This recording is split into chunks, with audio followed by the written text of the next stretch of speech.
ಎಲ್ಲರಿಗೂ ನಮಸ್ಕಾರ. ಇವತ್ತು ನಾನು ನಿಮಗೆ ಪ್ರಕೃತಿ ಬಗ್ಗೆ ಹೇಳೋಣ ಅಂತ ಹೊರಟಿದ್ದೀನಿ. ನೋಡಿ, ನಿಮ್ಗೊಂದು ಎಕ್ಸಾಂಪಲ್ ಮುಖಾಂತರ ಸ್ಟಾರ್ಟ್ ಮಾಡೋಣ ಅಂದ್ಕೊಂಡಿದ್ದೀನಿ. ನೀವೊಂದು ಜಾಗದಲ್ಲಿದ್ದೀರಾ, ಆ ಜಾಗದಲ್ಲಿ sound pollution, water pollution, air pollution ಎಲ್ಲ ತುಂಬಿದೆ. ಇಂಥ ಜಾಗದಲ್ಲಿ ನೀವು ಹೆಂಗೆ ನೆಮ್ಮದಿಯಾಗಿರೋಕ್ಕೆ ಸಾಧ್ಯ? ಅದರಲ್ಲಿ ಕೆಲಸದ ಒತ್ತಡ ಬೇರೆ.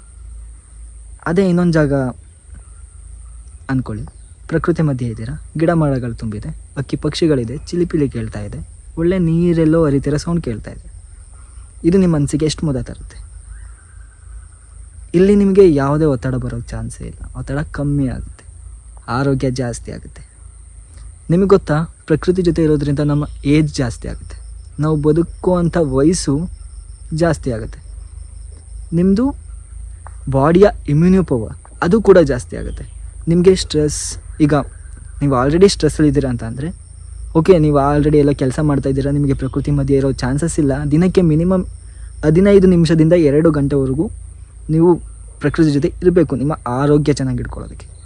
ನಿಮ್ಗೆ ಆಗ್ತಾ ಇಲ್ಲ, ಮನೆ ಸುತ್ತನೇ ಒಂದು ಗಾರ್ಡನ್ ಮಾಡ್ಕೊಳ್ಳಿ, ಪಾರ್ಕ್ ಮಾಡ್ಕೊಳ್ಳಿ, ಪ್ರಕೃತಿ ಜೊತೆ ಸ್ವಲ್ಪ ಟೈಮ್ ಕಳೀರಿ. ಅಕ್ಕಿ ಪಕ್ಷಿಗಳನ್ನ ಸಾಕಿ, ಪ್ರಾಣಿ ಮರಿಗಳನ್ನ ಸಾಕಿ, ಅದ್ರ ಜೊತೆ ಟೈಮ್ ಸ್ಪೆಂಡ್ ಮಾಡಿ. ನಿಮ್ಮ ಒತ್ತಡ ಕಮ್ಮಿ ಆಗುತ್ತೆ, ನಿಮ್ಮ ಏಜ್ ಜಾಸ್ತಿ ಆಗುತ್ತೆ, ಇಮ್ಯುನಿ ಪವರ್ ಜಾಸ್ತಿ ಆಗುತ್ತೆ.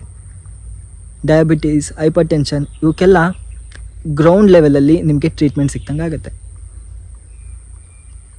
ಮತ್ತು ನಿಮ್ಮ ದೇಹದ ಈ ರೋಗ ನಿರೋಧಕ ಶಕ್ತಿ ಅಲ್ಲದೆ ನಿಮ್ಮ ಮಾನಸಿಕ ದೃಢತೆ ಜಾಸ್ತಿ ಆಗುತ್ತೆ, ಸ್ಟ್ರೆಸ್ಗಳು ಕಮ್ಮಿ ಆಗುತ್ತೆ, ಆ್ಯಂಗ್ಸೈಟಿ ಇರಲ್ಲ, ನೆಮ್ಮದಿಯಾಗಿ ನಿದ್ದೆ ಬರುತ್ತೆ. ಇನ್ಸೋಮ್ನಿಯಾ ಕಂಡೀಷನ್ಗೆ ರಾಮಬಾಣ ಅಂತಲೇ ಹೇಳ್ಬೋದು. ಹೀಗೆ ರೋಗ ಬಂದ ಮೇಲೆ ನಿಮಗೆ ನೀವು ಎಲ್ಲೋ ಹೋಗ್ಬಿಟ್ಟು ಟ್ರೀಟ್ಮೆಂಟ್ ತೊಗೊಳೋದಕ್ಕಿಂತ ನಿಮ್ಮ ಮನೆಯಲ್ಲೇ ಈ ಪ್ರಿವೆಂಟಿವ್ ಮೆಥಡ್, ಪ್ರಕೃತಿ ಜೊತೆ ಒಂದು ಕೆಲವು ಸಮಯನ ಕಳೆಯೋದು, ಇದನ್ನು ಮಾಡ್ಕೊಳ್ಳಿ ಅಂತ ಹೇಳ್ತಾ ಈ ವಿಡಿಯೋ ಮುಗಿಸ್ತೀನಿ.